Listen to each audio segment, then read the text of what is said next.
어느 분과 좀 전화로 대화를 좀 나눴는데요. 전화 내용이 무엇이었는가 하면 이런 내용이었습니다. 지금 중대 고비를 맞고 있는데 기도를 해달라고 이런 전화를 받았습니다. 지금 무엇을 어떻게 해야 될지 모르겠다는 것이죠. 그래서 제가 전화상으로 그런 내용의 말을 듣고 아무 말을 하지 않았습니다. 아주 중대하고 중요한 문제 앞에 서 있는 분의 모습을 보면서 너무도 마음이 아팠습니다. 왜 마음이 아팠을까요? 사실은 제가 이미 이런 상황들을 예견이라고 합니까? 예견하고 상당히 오래 전에 많은 시간 동안 기도하고 고민하고 또 기도하고 또 고민하면서 제가 A4 용지로 2장 넘게 어떤 문제가 닥칠지 어떻게 대처해야 될지 관해서 제가 바쁘고 또 힘들지만은 구체적이고도 자세하게 글을 적어 보낸 적이 있습니다. 그 내용을 제대로 읽어 보았더라면 이렇게 어려움을 겪지 않았을 것이고 또 문제를 쉽게 풀었을 것이라 생각합니다. 그런데 제가 한참 동안을 보낸 메일을 확인을 해보면 읽지를 않았습니다. 그래서 한 달 후에 삭제했습니다. 제가 메일을 삭제한 이유는 우선순위 문제가 걸려들어서 그렇습니다. 사업이 바쁘고 일이 힘들고 바쁘지만은 우선순위의 문제를 잃게 되면 어떤 결과가 초래하는지를 보라는 것이죠. 그리고 오랫동안 얘기를 한 다음에 제가 평소에 같이 말을 하지 않았습니다. 그냥 듣는 편이었고 아무 말 하지 않다가 거의 끝머리에 이런 얘기 했습니다. 내가 사실은 한참 전에 이런 메일을 보낸 적이 있습니다. 그리고 읽지 않아서 한 달을 지켜보다가 삭제를 했습니다. 이렇게 얘기를 했습니다. 그렇게 얘기를 하니까 깜짝 놀라가지고 왜 삭제하셨어요? 이런 질문을 했습니다. 그래서 제가 이런 얘기를 했습니다. 너무 바쁜 것 같아서. 여러분 이 말을 잘 들어야 됩니다. 너무 바쁜 것 같아서 라고 표현을 했지만 실질적으로 무슨 얘기를 하고 있는 거예요? 영적으로 우선순위의 문제가 잘못되었다. 이런 얘기를 하는 겁니다. 그리고 말머리에 이런 얘기를 했습니다. 기도하십시오. 제가 어떤 교회 일들을 처리하거나 문제 해결해 나갈 때에 하나님으로부터 어떤 지혜가 주어지거나 응답될 때까지 저는 기도합니다. 어떤 일들을 처리해 나갈 때 순간순간 결정하고 해본 적은 없습니다. 항상 어떤 문제가 있게 되면 하나님이 조용하게 기도하고 지혜를 주시거나 응답해 주실 때까지 그 문제를 물고 늘어집니다. 그러니 기도하십시오. 그리고 한 가지만 더 얘기하고 싶은데 초심으로 돌아가세요. 그 얘기를 해줬습니다. 그리고 아무 얘기 안 했습니다. 하나님께서는 저를 통해서 이미 알게 하셨고 답을 제시해 주셨습니다. 아무리 바쁘다 할지라도 우선순위의 문제 앞에서 세상과 영적인 문제와 관련되어서 어떻게 살아야 되는지에 관해서 잃어버렸다는 생각이 제 생각입니다. 저는 그분에게만 그런 것이 아니라 제가 메일을 여러분에게 보냅니다. 매주마다 주보를 여러분에게 보내는데 주보를 보낸 분들 가운데 한 달까지는 기다립니다. 그 한 달이 지나면 삭제합니다. 삭제한 이유는 값싼 은혜는 아니라는 거죠. 무조건적으로 하나님께서 은혜를 주시는 것은 아니라는 겁니다. 그리고 한 달 후가 되면 무조건 삭제합니다. 그래서 삭제하고 다시는 그 메일을 보내지 않습니다. 그 이분에게도 동일하게 그 얘기입니다. 그 메일을 읽어보았더라면 현재 답을 알게 되었을 것이고 실질적으로는 몇 억 정도를 손실 보지 않아도 될 일입니다. 어떻게 보면 더 될 수도 있습니다. 앞으로를 계산해 보게 되면 우리 인간적으로 예민한 이 물질 문제가 예민하니까 그 문제가 상당히 손실 보지 않고도 이 일을 처리할 수가 있었습니다. 그런데 소홀히 한 결과로 제가 메일을 삭제하고 그 내용을 설명해 주지 않았습니다. 그 메일이 무엇인지에 관해서도 말하지 않았고 어떤 내용인지도 관해서 얘기하지 않았습니다. 그냥 기회가 되면 다시 전해주겠습니다. 이렇게만 하고 전화를 끊었습니다. 여러분들이 오늘 이 어떤 분과의 대화의 내용을 들어보면서 여러분은 무엇을 생각하시나요? 우리 성도들이 신앙생활하고 인생을 살아감에 있어서 좀 어리석지 않았으면 좋겠습니다. 저와 여러분들이 어리석다는 표현이 무엇인가 하면 내가 열심히 일하고 내가 발로 뛰면 하나님 복을 주실 것이고 은혜를 주실 거를 생각해서 세상적으로 열심히 살아갑니다. 물론 필요합니다. 열심히 살아야 됩니다. 그러나 여러분 영적인 문제와 관련되어서 신앙적인 우선순위의 문제에 있어서 이 문제와 타협하면 안 됩니다. 하나님은 저에게 먼저 말씀해 주셨고 그렇게 어떤 대안을 제시하기까지는 제가 그냥 얘기하는 사람 아니잖아요. 수많은 시간 동안에 기도하고 이 사람의 이 기업의 문제가 무엇인가에 관해서 고민하고 기도하고 또 묻고 하나님 어떻게 할까요? 라고 하는 질문을 수없이 던졌을 거라고요. 수없이 던지고 또 던지고 거기에 대한 결론을 가지고 제가 글을 쓰기 시작했고 그 글을 상당한 시간을 고민하다가 보냈습니다.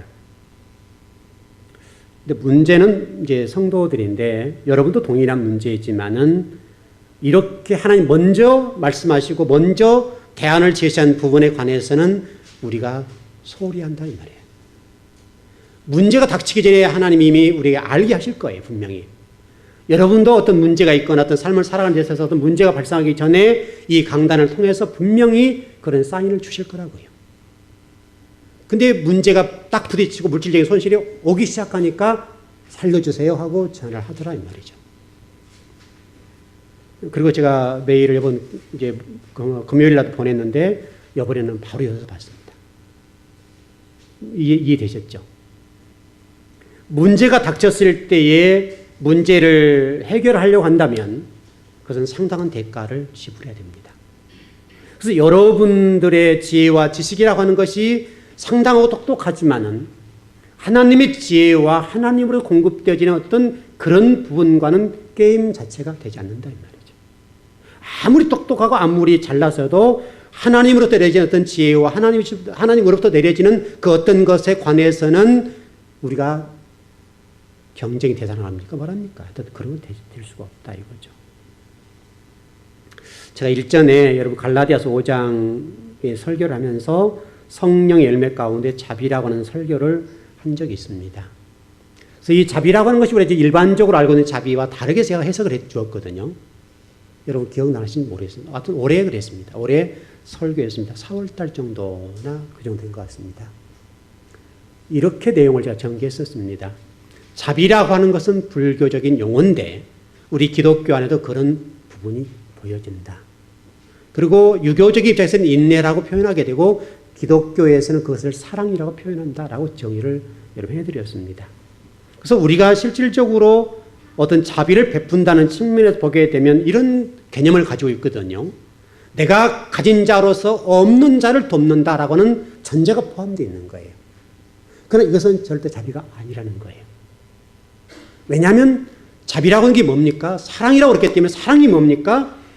독생자 예수, 하나님께 독생자 예수 그리스도를 저와 여러분의 죄를 위해서 십자가에 못 박은 것이 사랑이고 자비라는 거예요. 그러니까 실질적으로 저와 여러분들이 이 땅에 살아가면서 어떤 거부가 됐다 합시다. 또 물질적인 부분이 많다 합시다. 그것을 누군가에게 나눠준다고 한다면 내 것을 주는 것이 아니라 이거예요. 하나님으로부터 오는 어떤 은혜와 하나님으로부터 오는 그 복을 가지고 나눠 주신 그것이기 때문에 그를 자비라고 표현할 수 없다 이거예요. 예수 그리스도 이름으로 드리는 거고 예수 그리스도 이름으로 섬기는 것이고 예수 그리스도 이름으로 충성 봉사하는 것이라는 것이죠. 똑같은 얘기입니다. 제가 그 메일을 보냈던 그분 같은 경우도 사업을 해서 많은 돈을 벌었습니다. 그리고 물질도 많이 주어졌습니다. 본인 입으로도 평생 먹을 것은 된다 얘기를 합니다. 그런데 우리가 잘 생각해 보십시다. 그 물질이 누굴 거이냐 이거죠. 누구로부터 왔느냐 이거죠. 쉽게 설명하면 내가 누군가를 섬기거나 교회를 섬기거나 교회에 어떤 헌금을 한다 합시다. 그 물질이 무엇인가 하면 마치 적선해주는 느낌이다 이 말이에요. 하나님 섬기는 이런 문제가. 내가 이렇게 수고하고 이렇게 노력해서 이와 같이 충성하게 되었다. 이런 얘기를 한다는 겁니다. 그러면서 이런 얘기를 합니다. 주일 예배 한 번 예배 드리고 나머지 시간에는 열심히 일해서 그 물질을 벌어서 하나님 나라 앞에 헌신하겠습니다. 이런 얘기를 하는 겁니다. 여러분 잘 생각해 보시게 되면 얼마나 문제가 많은지 모릅니다.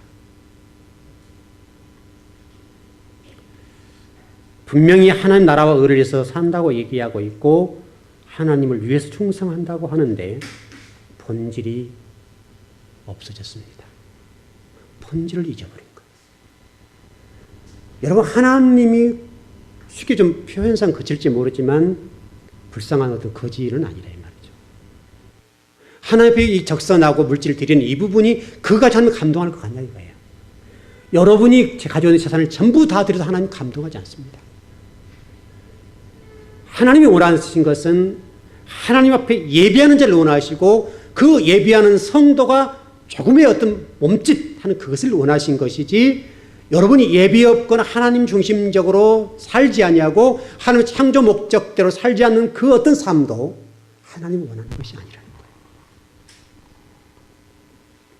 그래서 어떤 그분에게도 하나님이 촛대를 옮기기 시작하셨습니다. 그것을 이미 제가 봤어요. 그래서 상당히 염려하게 되었고 마지막 단계까지 와서 저에게 답을 찾았습니다.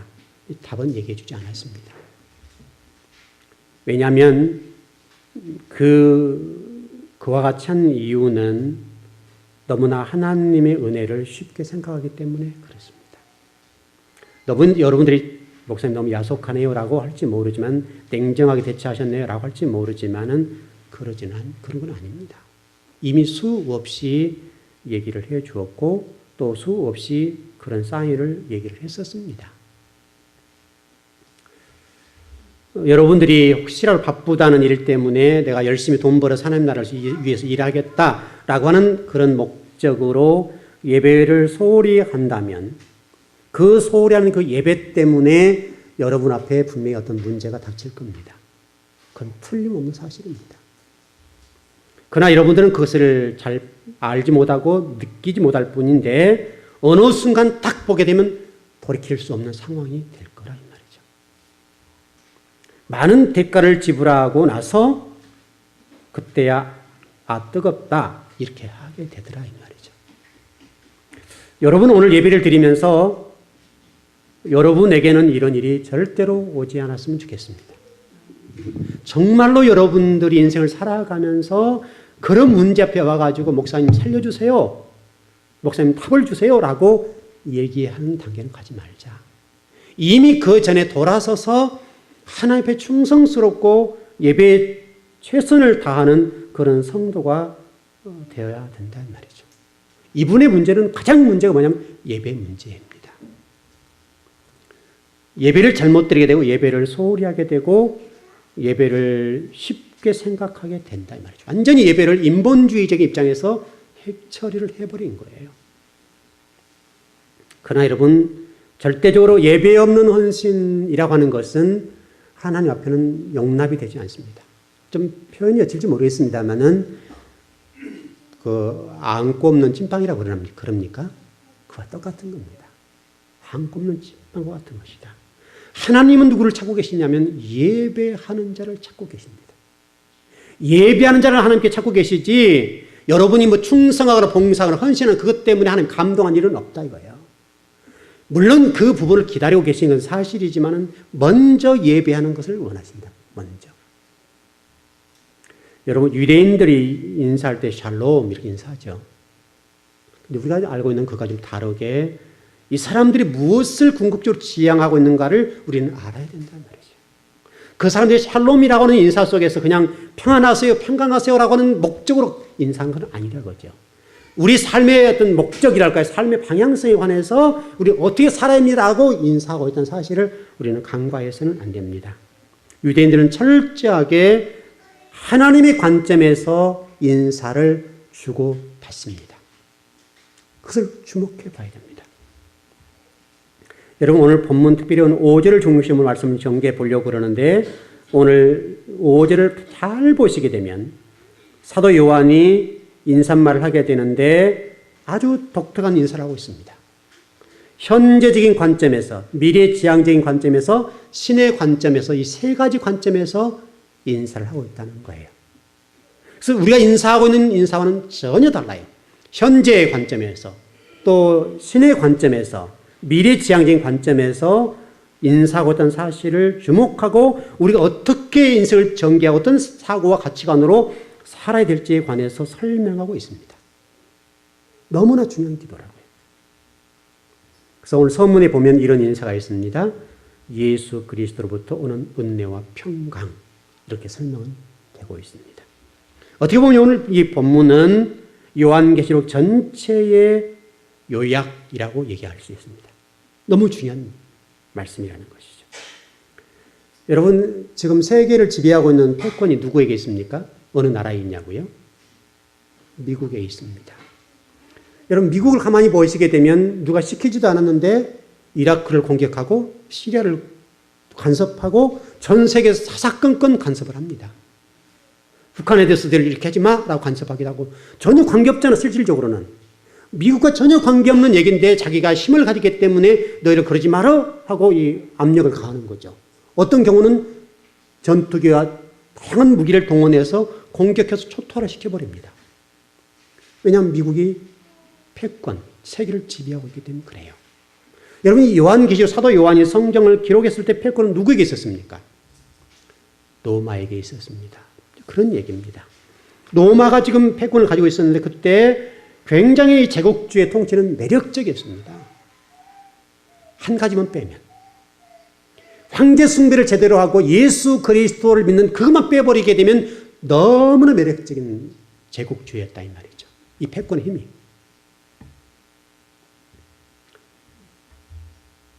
로마는 당시 예수 그리스도만 믿지 않는다면 어떤 사람에 대해서도 당근을 주었습니다. 핍박하지 않았단 말이죠.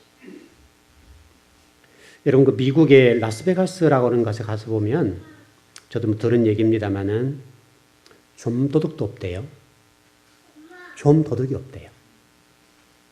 이 라스베가스라고 하는 곳에서는 그걸 방문한 사람들이 아주 기분 좋게 돈을 쓰고 갈 수 있도록 모든 치안을 담당하는데 누가 담당하냐면 마피아가 담당한대요.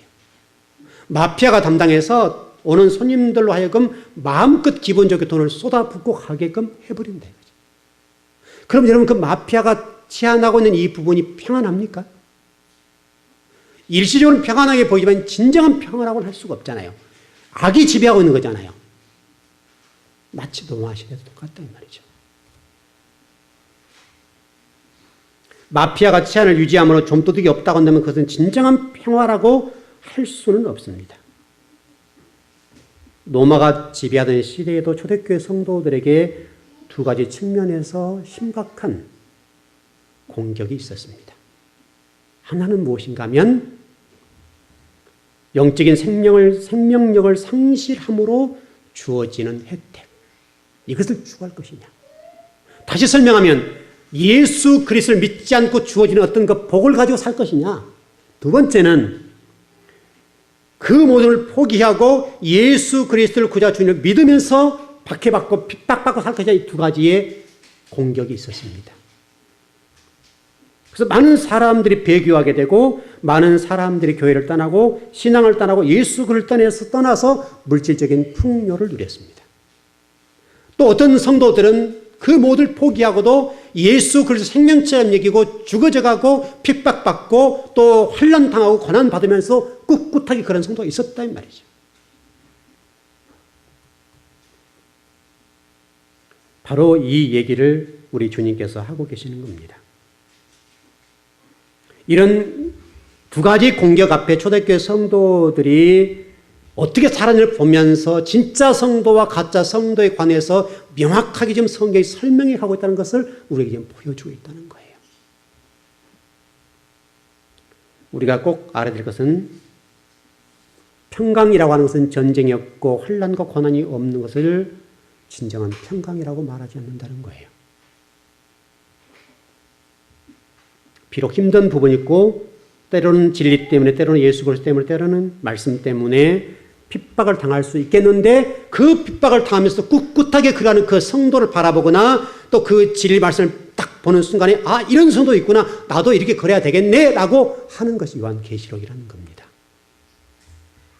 지금도 저와 여러분을 공격하는 대상이 있습니다. 사단은 노마를 지배했던 것처럼 그 사단이 물질을 흔들면서 우리에게 평안함과 무사 안일이라는 이 두 마리 당근을 주고 있습니다. 평안함과 무사 안일이라고 하는 당근을 주면서 너 이것만 가지면 돼 라고 얘기하고 있다는 거예요. 네가 이거 포기하고 예수 그리스도 핍박받고 고난받는 삶을 살래? 아니면 평안함과 무사 안일을 택해서 그냥 평안하고 복된 삶을 살래? 이런 두 얼굴로 지금도 저와 여러분을 공격하고 있다는 겁니다. 아마도 여러분들이 예수님을 믿으면서 이런 고민을 할 겁니다.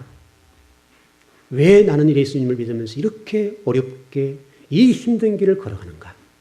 다른 사람들은 예수 믿으면서도 그냥 대충 타협하고 세상과 짝하면서도 평안하게 살고 물질적으로 풍족하게 사는데 나는 왜 그래야 되는가? 라고 하는 것에서 갈등을 느낀다는 겁니다. 지금도. 또 어떤 분들은 이미 나는 돈이 있을 만큼 있고 이미 나는 평안하고 복된 삶을 살아가는데 내가 저렇게 열심히 예수를 믿어야 되는가? 시간마다 와서 예배를 드려야 되고 내가 저렇게 살아야 되는가? 이런 갈등이 있다는 겁니다. 지금도 이와 같은 가시적인 핍박의 모습으로 사단은 여러분을 공격하고 있습니다.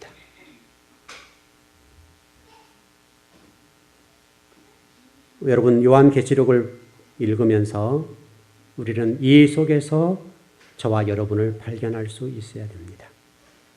여러분 성경을 읽거나 설교를 듣거나 성경 공부를 하면서 꼭 잊지 말 것은 우리가 이제 이렇게 많이 얘기를 합니다. 교훈을 얻었다. 이렇게 얘기합니다. 여러분 교훈을 얻는 것은 아무것도 아닙니다. 깨달음을 얻었다. 그것도 아닙니다. 성경을 통해서 하나님 말씀하시거나 설교를 통해 말씀하시거나 성경 공부를 통해 말씀하신 것은 깨달았다 또는 교훈을 얻었다는 수준이 아니라 네가 어떻게 살 것이냐. 다시 설명하면 성경의 모습 속에서 우리의 모습을 발견하라는 거예요. 그것을 말씀하시는 거예요. 여러분 야곱의 모습을 보면서 이런 생각을 해야 됩니다. 나와 똑같은 인간이 여기도 있네. 이거 봐야 된다는 겁니다. 여러분 야곱이 이런 고백합니다. 내가 험악한 세월을 얼마나 살았다고 얘기합니까? 130년 살았습니다 라고 하는 얘기가 무슨 얘기입니까? 하나님 떠나고 말씀 떠나고 살았는데 내 130년 어떤 험악한 인생을 살았습니다 라고 하는 것을 보면서 나와 똑같은 인간이 여기도 있네. 나는 이렇게 살면 안 되겠구나. 그거를 보라는 겁니다.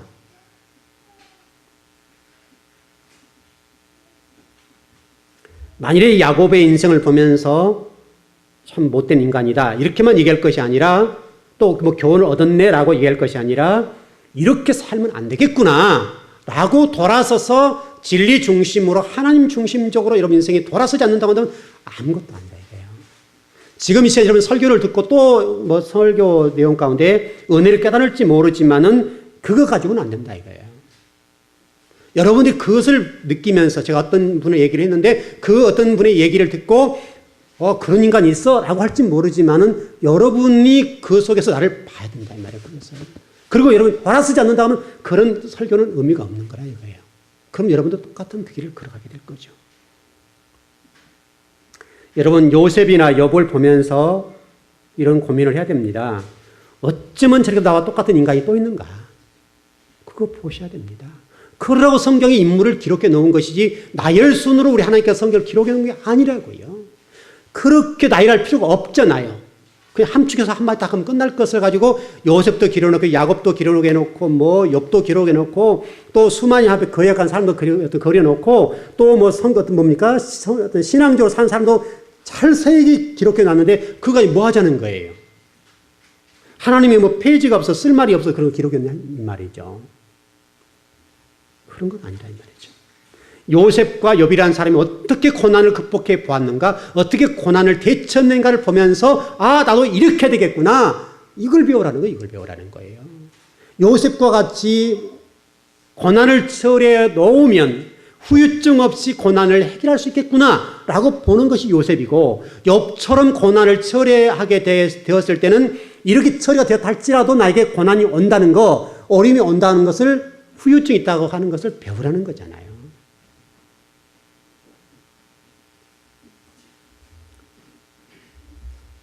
여러분 성경에 보게 되면 어떤 사람은 고난의 문제 앞에서 80년을 그린 사람도 있고, 어떤 사람은 130년, 어떤 사람은 40년, 어떤 사람은 또는 한 달 만에, 어떤 사람은 하루 만에 이 문제를 처리한 사람이 있습니다. 그러니까 여러분 그런 내용들을 보면서 우리도 이렇게 해야 되겠구나. 정말 나는 이 사람들의 모습을 보면서 나도 이와 같이 해서 하나님의 은혜를 체험하고 하나님 멋진 쓰임받는 사람이 돼야 되겠구나 라고 결단하고 살라는 의미지. 그 사람들이 치부를 드러내거나 이런 사람이 있었어 라고 성경이 나열하는 수준은 아니라는 거예요. 우리는 자꾸 성경을 이게 나열하는 순으로 이해하고 교훈 넣는 쪽으로 끝나버려서 그렇지, 이런 인간이 있네, 나도 이렇게 살면 안 되겠네, 나도 똑같은 인간이네 라고 보라는 거예요. 여러분 아브라함을 보면서 믿음의 조상이라고 하는 것을 보게 되는데 그렇습니다. 그러나 여러분 절대적으로 아브라함을 보면서 잊지 마실 것은 예배를 이렇게 잘못 드리게 된 결과가 어떻게 된지를 보라는 거잖아요. 여러분 아브라함이 예배 한번 잘못 드렸다가 그 후손들이 430년 동안 종살했다는 사실을 잊어버리면 안 돼요. 여러분. 그걸 말씀하시는 거예요. 우리 하나님께서. 너도 예배 소홀히 하게 되면 너도 똑같은 인간이야. 너도 이렇게 너희 후손들이 후유증을 앓게 될 것이야 라고 말씀하고 있다는 것을 놓쳐서는 안 된단 말이죠. 여러분 지금 얼마나 중요합니까 이게. 아브라함의 예배 한 번을 보면서 우리가 예배를 잘 드리면 우리 후손들이 복을 받고 내 자자손손 하나님의 복을 받고 은혜를 체험할 수 있다고 한다면 여러분 헌신하고 충성해야죠. 여러분 그렇지 않습니까? 근데 여러분이 게으르거나 때로 어떤 핑계로 어떤 바쁘다는 일들 때문에 아브라함같이 똑같이 여러분 예배를 드리고 있다가 한다면 여러분 당대로 끝날 문제가 아니라 여러분 후손이 그 문제에 대해서 하나님 칭찬받지 못한 삶을 살면 어떻게 할 거냐 이 말이죠.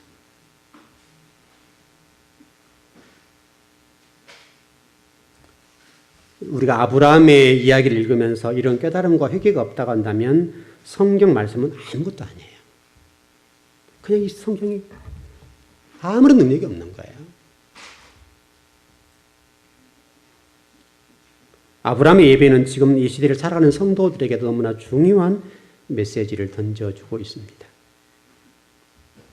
여러분 절대적으로 놓치지 말 것은 그 무엇보다도 예배는 실패하면 안 됩니다. 예배에 실패하면 다 실패할 수 있습니다. 예배에 실패하면 모든 것을 실패할 수 있습니다. 지금 당장 어떤 일이 일어나지 않는다고 해서 적당히 타협하고 적당히 예배를 소홀히 하고 산다고 한다면 반드시 그것이 언젠가는 여러분에게 칼이 되어서 여러분의 옆구리를 찌르게 될 거라고요. 그럼 성경 그런 내용들이잖아요. 이스라엘 백성들이 예배를 소홀히 한 결과로 나중에 어떻게 됩니까? 그 예배에 소홀히 했던 그것이 와서 옆구리를 찔러버리잖아요.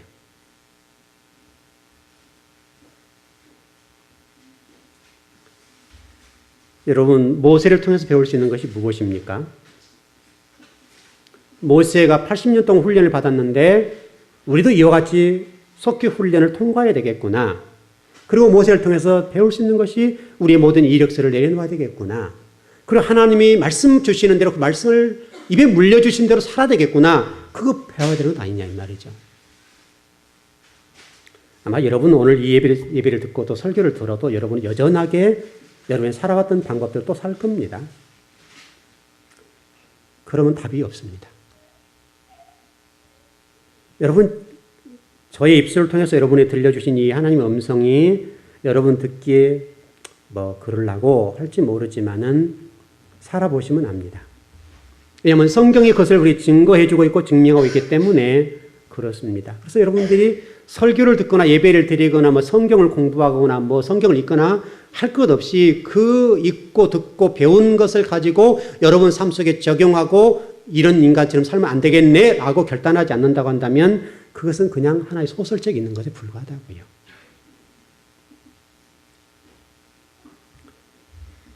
여러분 이스라엘 백성들이 하나님 말씀을 떠나고 예배를 소홀히 한 결과로 1000년 동안 예배를 드리지 않았잖아요. 1000년. 장장 1000년 동안 예배를 드리지 않았습니다. 그 결과가 무엇입니까? 1000년 동안 예배를 드리지 않는 결과로 바벨론 포로의 70년, 디아스포라로 2000년, 2000년 개 돼지처럼 살았습니다. 하나님 앞에 그 조상들이 1000년 동안 예배 드리지 않고 소홀히 한 그 결과로 이스라엘 백성이 나라를 잃어버리고 각 나라에 흩어져서 개나 돼지처럼 취급받고 살았습니다. 철저히 하나님 밟아버린 거예요. 민족들 자체가 이스라엘 유대인 하게 되면 철저히 밟아버렸어요. 개, 돼지만 또 못했습니다. 이게 말씀을 예배를 소홀히 한 결과입니다. 하나님이 디아스포라나 바벨론 포로의 내용을 통해서 우리 말씀하신 것이 저런 인간들이 있어 이렇게 하라고 한 건 아니라 이 말이죠. 우리 모습을 거기서 봐야 된다 이거죠. 우리도 예배를 소홀히 하게 되면 저렇게 되겠네 라고 하는 것을 느끼고 깨닫고 그렇게 살면 안 되는 거라고요. 근데 우리는 여전히 그런 내용을 보면서도 이스라엘 사람들은 나쁜 놈들이네. 왜 저렇게 예배를 저렇게 드렸을까? 이렇게 깨닫는 수준으로 끝나는 거예요, 우리가. 그래서 안타까운 거예요. 여러분, 디아스포라 2000년 삶을 통해서 여러분은 무엇을 배우시고 무엇을 느끼시나요? 이스라엘 백성들이 예배를 소홀히 하고 하나님 멀리한 결과로 각 나라에 흩어져서 개나 돼지처럼 취급받고 철저히 밟아버리는 그 인생을 살았는데 그 인생을 여러분 보시면서 무엇을 느끼냐 이 말이에요. 여러분 충분하게 거기에 대한 핑계가 있습니다. 이유가 있습니다. 그러나 하나님은 그거 인정하지 않습니다. 하나님 앞에는 그런 인정, 그런 어떤 변명 하나님 앞에는 통하지 않습니다. 중요한 것은 내가 지금 그런 내용을 통해서 어떻게 하고 있느냐 문제이고 여러분들이 오늘 다시 이런 설교를 들으면서 나도 그렇게 될 수 있겠구나. 그거 보지 못하면 여러분도 언젠가는 그렇게 밟힐 수 있다는 거예요. 여러분 자식들이. 그런데 여러분 그럼에도 불구하고 여러분들이 예배를 소홀히 할 수 있습니까? 성경을 가까이 하지 아니하고 하나님을 가까이 하지 않는 그 민족의 후유증이 얼마나 힘들고 어려웠고 정말 개와 돼지처럼 취급받고 철저하게 이방의 은혜에서 짓밟히고 인간 대접받지 못했던 그 디아스포라 2000년. 여러분 그거 한번 생각해 보세요. 지금까지도 흩어졌던 그 민족들이 지금 돌아가지 못하고 있잖아요.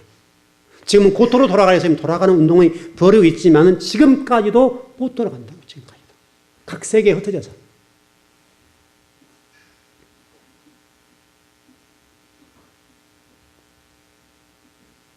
에스라 느헤미야를 통해서 우리가 이미 공부를 했었지만은 한 나라의 국군은 결국은 교회에 달려 있습니다.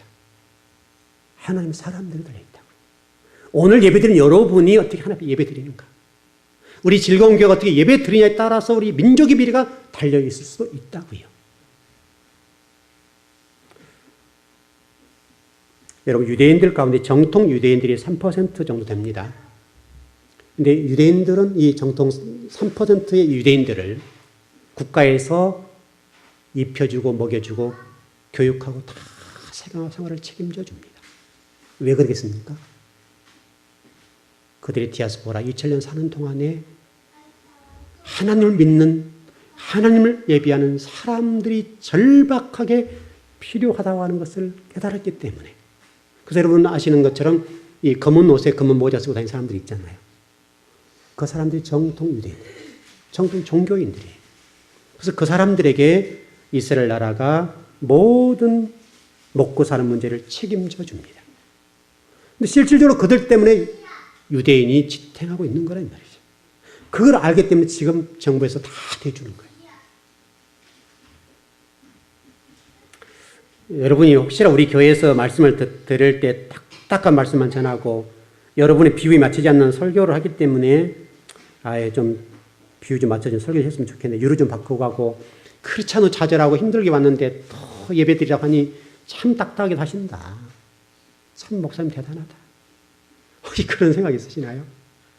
어느 교회들처럼 성도 끌어모으기 위해서 효도 관광이라도 보내고 사우나 보내주고 또 오늘 반풍철에 뭐 버스 하나 불러가지고 야 우리 갑시다 해서 안 믿는 사람들 끌어모으시오 해서 탁 떠나게 해서 교회가 좀 부흥되고 그걸 원하시나요? 우리 교회도 할 수 있습니다. 제가 이제 주보를 쓰다 보면 항상 이게 그 1년 계획을 보는데 우리가 지금 11월 달에 보니까 지금 그 단풍 관광이 있더라고요. 우리 교회 성도들. 고민하고 있습니다, 지금. 고민하죠. 저는 그런 마음은 아니고요. 그런 마음은 절대 아닙니다.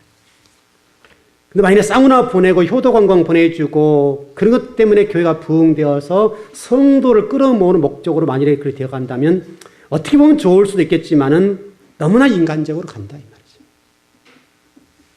여러분 우리 교회에서 전해주는 이 말씀 너무 딱딱하고 이렇게 좀 너무나 여러분 비유에 안 맞춰지니까 거슬리나요? 거슬리시나요? 저도 여러분에게 위로해드리고 싶고 격려해주고 싶고 따뜻한 말을 해주고 싶은 것이 저의 마음입니다. 그래 진짜 여러분을 사랑하는 것은 하나님의 음성을 들려주시는 것이라고 생각합니다. 더디더라도 사실은 제가 힘든 거잖아요. 제가 이런 말씀 전하는 입장에서 제가 더 힘들 거잖아요. 여러분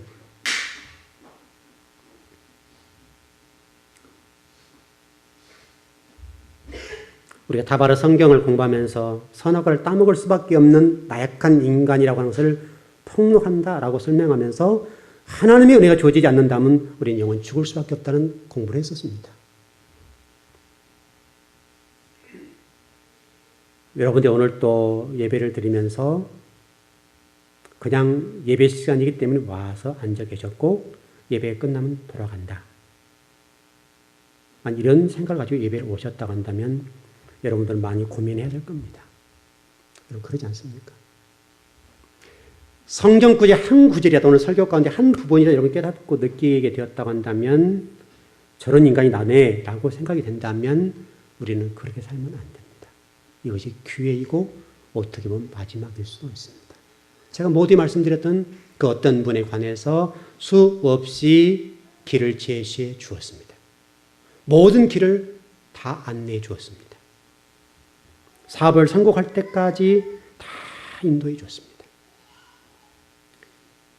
근데 때로는 보면 그것이 나중에는 내가 잘해서 이렇게 되더라 이거죠.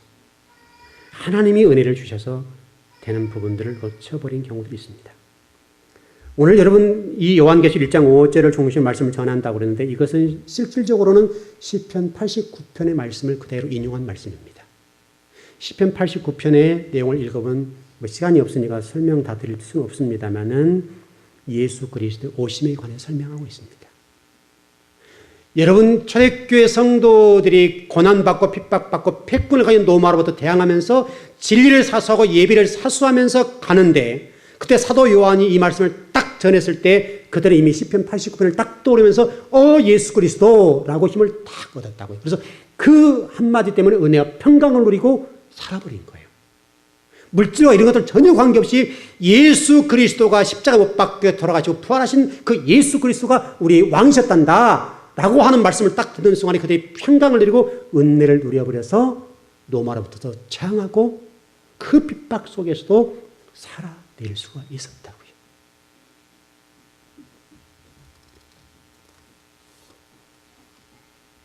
그래서 여러분 혹시 집에 가시거든 시편 89편을 한번 읽어보시고 사무엘하 7장을 한번 읽어보십시오.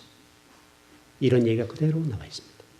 다윗 언약과 관련되어서 나와 있는 내용들입니다. 그것을 다윗 언약이라고 얘기도 하고 나단의 신학이라고 얘기도 합니다.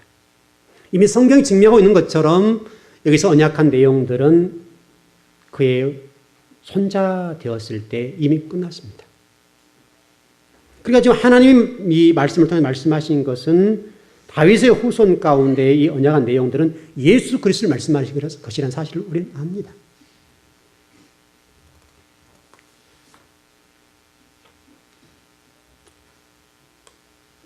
좀 말씀을 좀 정리를 해야 될 것 같습니다. 여러분 오늘 예배를 들으시면서 어떤 생각을 가지시나요? 혹시라도 오늘 말씀 듣고 그래 그렇지 이렇게 깨닫고 느끼는 것으로 끝난다고 한다면 하나님은 그거 가지고는 안 될 겁니다. 분명한 사실은 여러분들이 오늘 그 말씀을 듣고 나와 똑같은 인간이 저렇게 걸어가고 있네 나는 저렇게 가면 안 되겠구나 이 결단하지 않으면 안 된다는 거예요. 이런 메시지를 듣고도 여러분들이 영혼이 깨어나거나 예배를 소홀히 하게 되고 여전히 또 이번 주도 그렇게 걸어갈 겁니다. 그래서는 하나님 은혜와 평강을 누릴 수 없습니다. 여러분 자신뿐만 아니라 여러분이 하고 있는 일과 여러분 자녀들이 주어진 하나님 은혜와 복이라고 하는 것들에 관해서 막힐 겁니다. 제가 여러분들이 겁주는 얘기 아니죠? 여러분 그렇습니까? 저는 여러분들 정말 축복하고 싶은 사람입니다. 정말 우리 즐거운교회 성도들이 잘 되기를 원합니다. 하나님 복을 좀 누리고 여유있게 좀 살기를 원하는 것이 저의 마음입니다. 정말 여러분들 저의 마음을 조금만 이해한다고 한다면 이 메시지가 여러분들의 정말 중요한 메시지고 오늘 목사님 통해서 하나님 주신 이 메시지가 엄청난 것이구나. 나는 이렇게 돼야 되겠네.